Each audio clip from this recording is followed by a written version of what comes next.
Καλημέρα σε όλους και από εμένα. Good morning, everyone. Ladies and gentlemen, first of all, I would like to thank the organizers for inviting me to attend this conference and to be a speaker today in such an interesting event discussing the future of the plain of Thessaly. I would like to congratulate the organizers for this excellent organization that has set the bar extremely high for similar events in Thessaly, our region.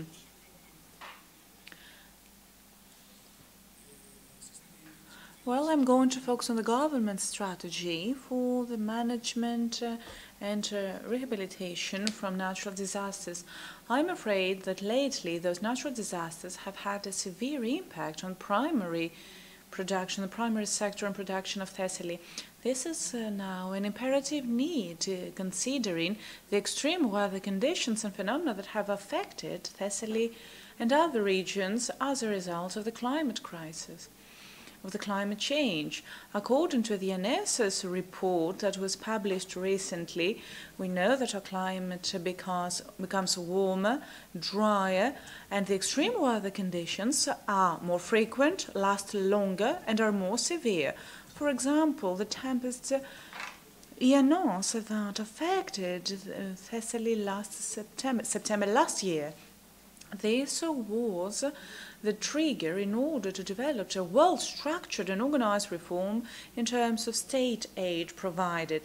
I'm talking about a new approach for a comprehensive set of measures and tools in order to support the affected regions after a natural disaster. I will get back to that later, because we know that there are many challenges. When we talk about challenges in the climate crisis era, well, this era has arrived, meaning that a natural disaster is most likely to happen than ever. And also, its significance and severity will be even more pronounced. Natural disasters that are linked to extreme weather conditions affect infrastructure, societies, regions, and the environment.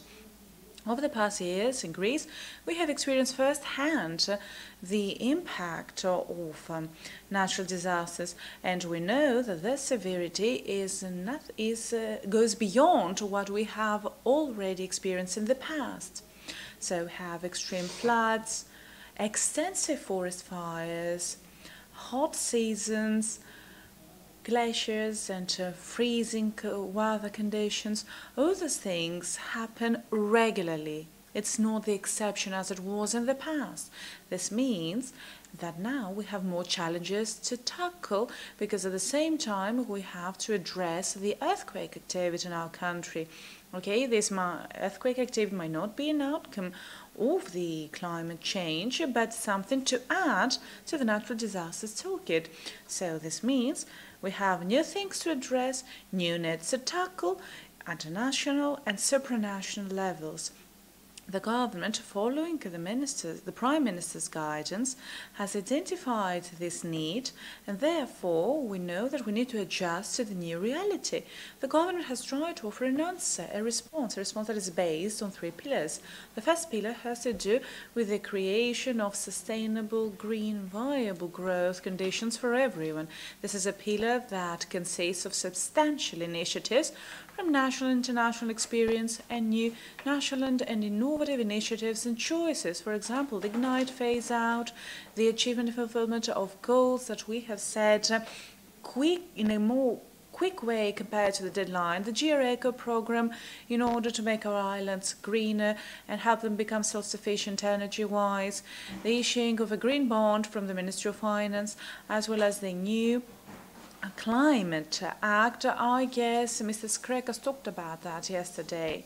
The second pillar consists of prevention, management, and resilience towards natural disasters.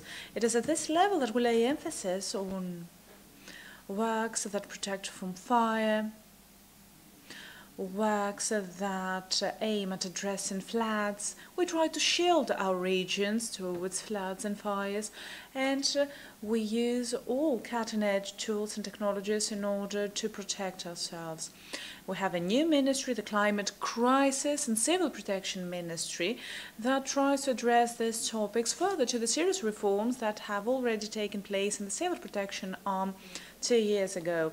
The third pillar focuses on the day after, the day following the natural disaster, meaning the support, aid provided to the affected areas. Over the past 2 years, the relevant framework has changed, as I said at the beginning. What has changed? First of all, the philosophy, the mindset.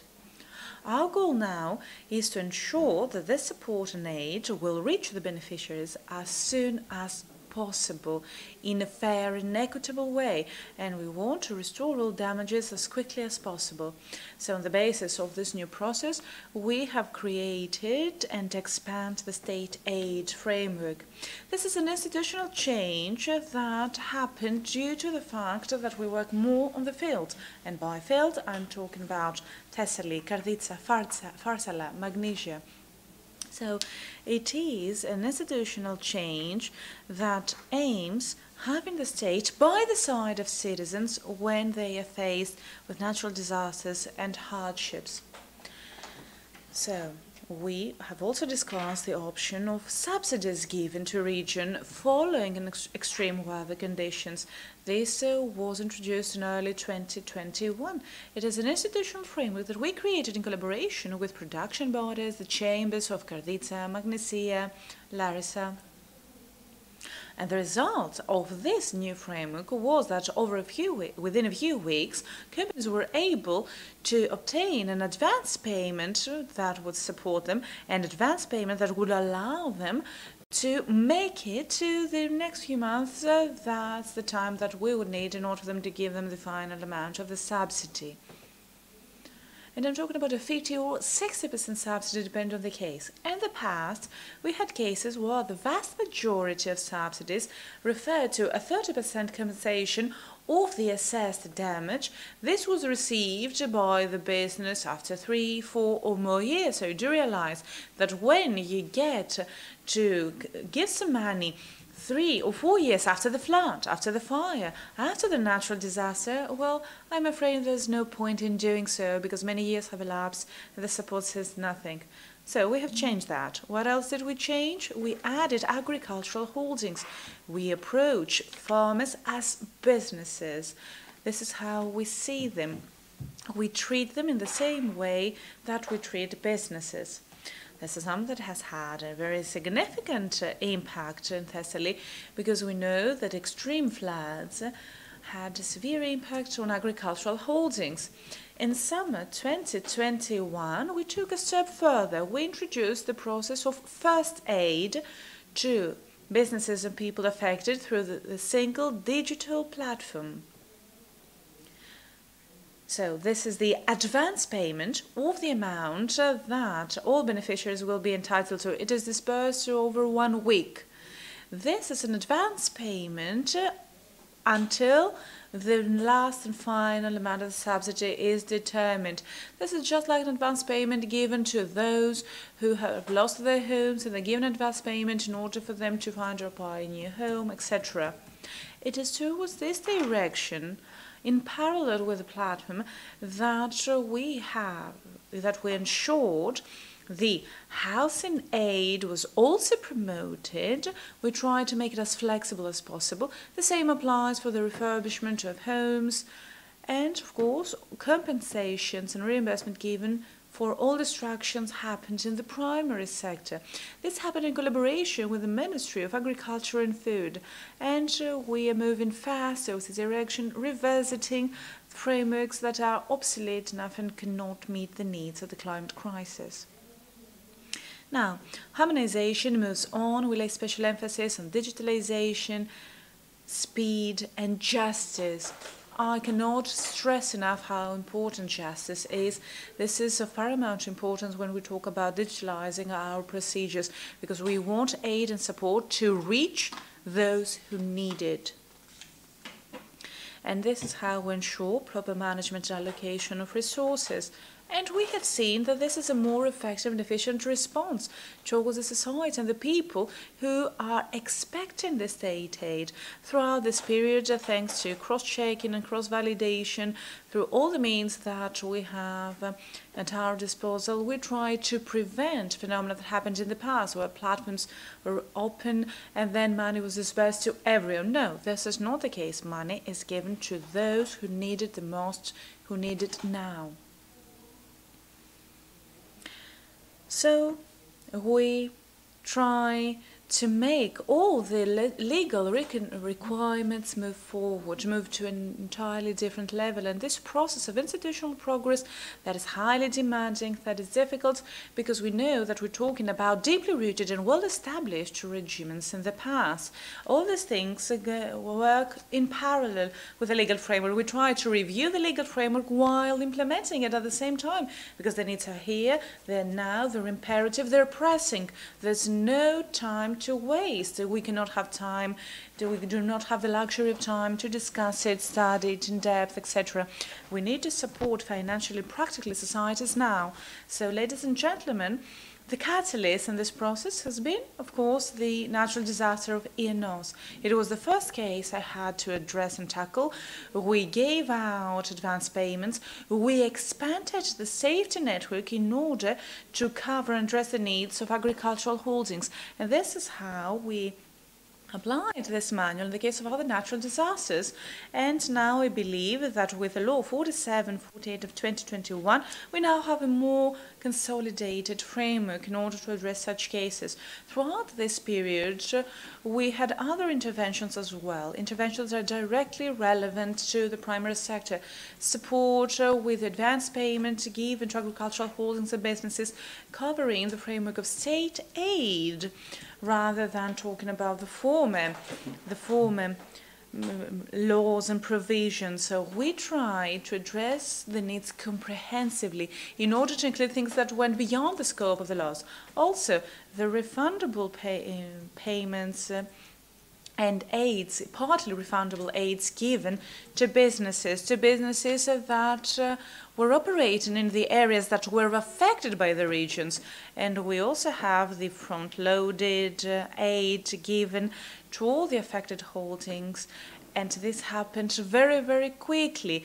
The various TOEVs in Thessaly and other regions were also part of this program, so that the networks could be restored quickly without disrupting their scheduling and planning for all farmers, and without thus having an impact on their revenue. If this hadn't been done, if the networks hadn't been restored, maybe the irrigation potential would have been severely affected, meaning that they would have had to turn towards other types of farming, meaning that their income would have been affected as well. This is something we ensured in collaboration with them and the local authorities. Another point, the promotion of flood protection measures and works. We created a protective mesh for primary sector and production. We implement all those things quickly enough, and we laid special emphasis on the promotion of large-scale works in the region of Thessaly. For example, the dam of Enipes at Skopje. This started moving again after decades. This was more of an urban myth in the region. Or the structural reform at TOEV of Stavropos at Karditsa. This was announced a few days ago by the Minister of Agriculture and Food, and this happened thanks to PPPs, public-private partnerships. All those works were implemented and are now moving forward thanks to the collaboration among the various stakeholders, ministries, the regions, the municipalities, production authorities, and all active members of the civil society. This is a process that has not lost its momentum even today as we speak. For example, yesterday we had a meeting at Karditsa in order to ensure that all pending affairs will be closed and move forward in terms of the compensation and reimbursement. You know that natural aid has a long-term impact, okay? We might have been consistent in terms of our deadlines, we might act faster, but it takes time. It's a marathon where we need to work intensively, restlessly, consistently in order to get to the finish line. It takes much effort. And what's the finish line? Well, it's the dual goal of providing support and aid to everyone, all beneficiaries, and complete the restoration works. This is what we have been doing in the case of ENOS. The budget that was disbursed or will be disbursed or have already been committed for disbursement for the restoration works in the ENOS affected areas exceeds 700 million euro. The most important part has been channeled to Thessaly because it is Thessaly that suffered the most severe impact. Now, the government and the Prime Minister are willing to fully support the areas that are affected by natural disasters, giving emphasis on the day after and their rejuvenation. All the things I mentioned are reforms at national level. The climate crisis issue, however, ladies and gentlemen, and its impact is a universal issue.